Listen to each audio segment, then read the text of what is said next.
Hello everybody, Foxden Gaming here, talking about No Man's Sky and Spore, and if No Man's Sky is going to be the next Spore. Now a lot of people won't understand what I'm trying to say by that.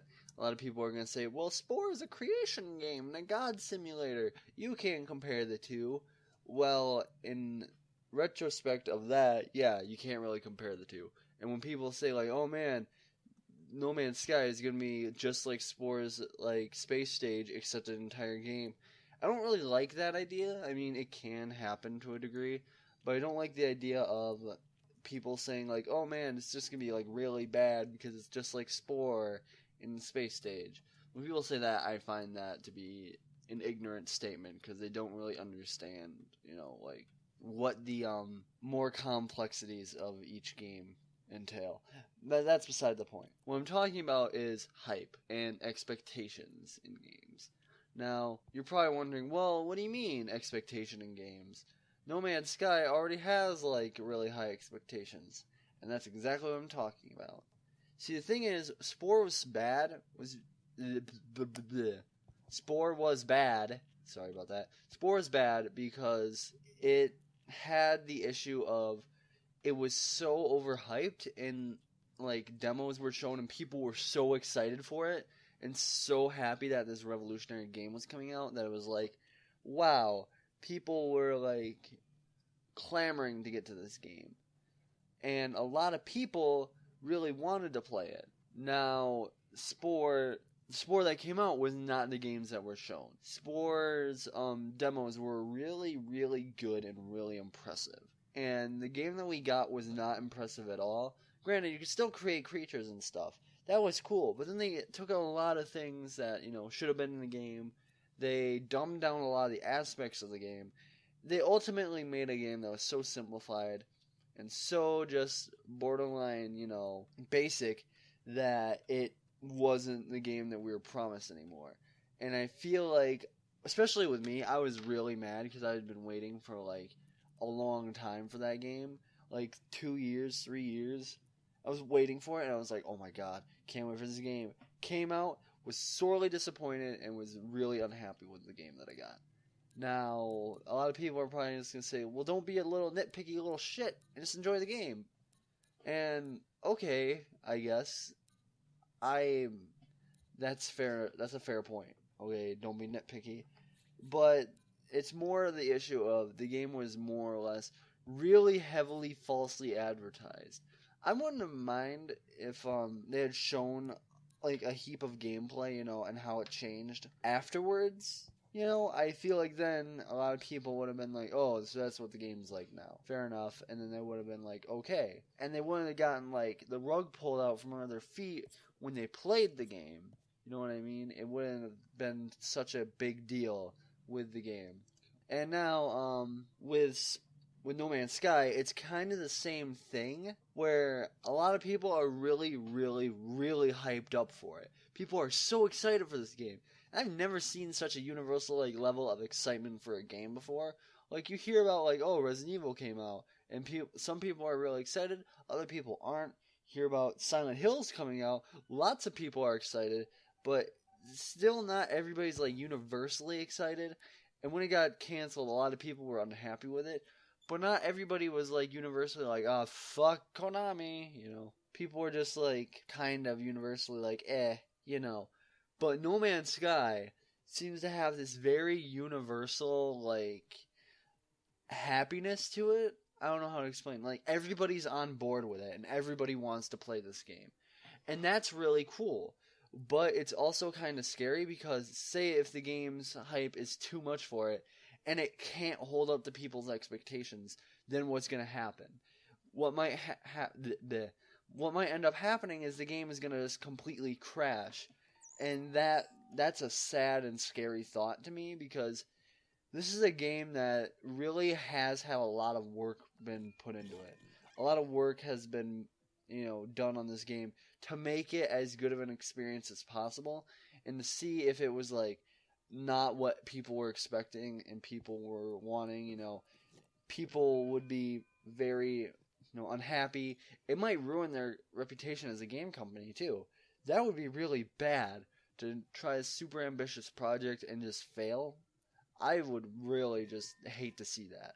And the hype is what's scaring me right now, because it always seems that games that are overhyped don't do well. You know what I mean? Like, I feel like Smash Brothers kind of dodged a bullet and did the right thing when releasing a game early to kind of sizzle down the hype, because a lot of people were like, yeah, Smash Brothers hype, and they released 3DS version, which is like the lesser version of the two, when in reality I think it has more content there than the Wii U version. You know what I mean? Like, it's obvious the Wii U version is meant to be played with multiple people.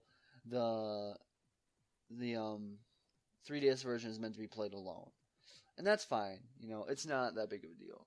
That's kind of off topic, but it kind of does relate to what we're talking about. Now, Spore and No Man's Sky were unable to do that. They can't just, like, kill hype, you know what I mean? It's really hard to do that, too. Because people are still going to be hyped up for the game for whatever reason. And that's just how it is, you know? I don't know how to really, like, make a way to fix that, because No Man's Sky is definitely, like, it's already beyond the point where they could fix it. I mean, it's coming out in 4 days from when I'm recording. So I'm recording this on August 5th. I might be releasing this on August 5th.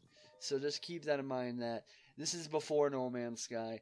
And I do intend on releasing my opinions on No Man's Sky when the game comes out, and telling you, like, if it's good, if it's bad, you know, all that stuff. But honestly, I'm excited for No Man's Sky. And I do want to say that a lot of people that are now, like, watching this and thinking, like, oh crap, maybe he's right. Well, also keep in mind that they did release a bunch of trailers not too long ago, and they've been keeping us kind of in the, like, development cycle of it. So they are, you know, it's not like they're hiding anything, you know. It's not like they're hiding anything to the last minute and being like, oh yeah, this is what the game is, you know, after everybody's pre-ordered and everything. You know, they've been keeping us very well informed, which is really good for a game company to do, especially when they're making such an ambitious project. They should keep the gamers informed. They should keep the people who are buying their product informed 100% of the way.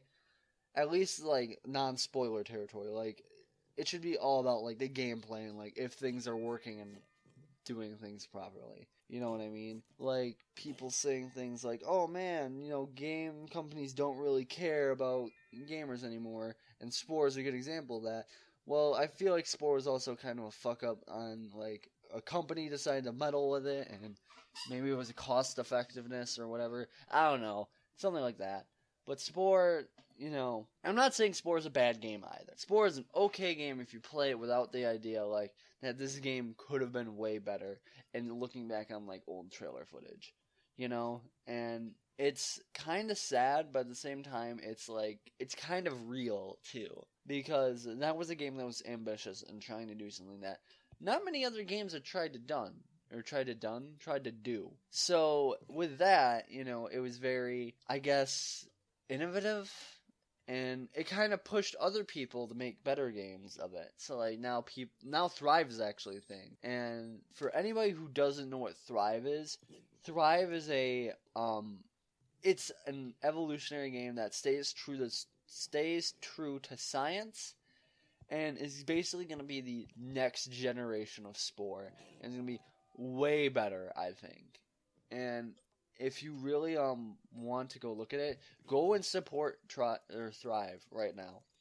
Please do. I'd really appreciate it. And now, with that being said, I'm at the last, like, 30 seconds of the video, so I should probably talk about other things. So, as of right now, No Man's Sky is definitely my go-to game for content right now. And I'm going to be playing that a lot. Does that mean that I'm going to stop Fallout? Hell no. I'm going to keep playing Fallout till I do it to death.